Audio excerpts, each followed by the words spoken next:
Pour vous, en tant que closer, vous devez être conscient que la curiosité n'existe pas. Il y a plein d'autres choses à faire autres que d'être sur un rendez-vous commercial. La personne peut être en train de regarder la télé, être en train de faire une balade, être en train de dormir, être couché sur le canapé, mais il ou elle est en rendez-vous avec vous. Donc il y a quelque chose qui titille cette personne. Et vous, en tant que closer, vous devez en être conscient. Est-ce que c'est clair pour tout le monde ça?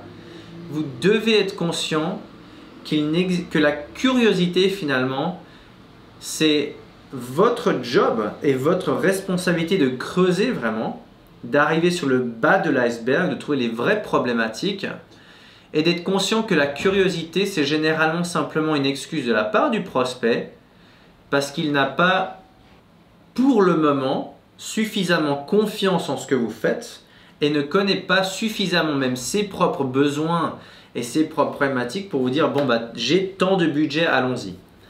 Donc cet aspect de curiosité, ne tombez pas dans le panneau comme les vendeurs à 2 balles qui disent ah mais c'est très bien, voilà vous êtes curieux, c'est bien, bah je vais vous donner des informations.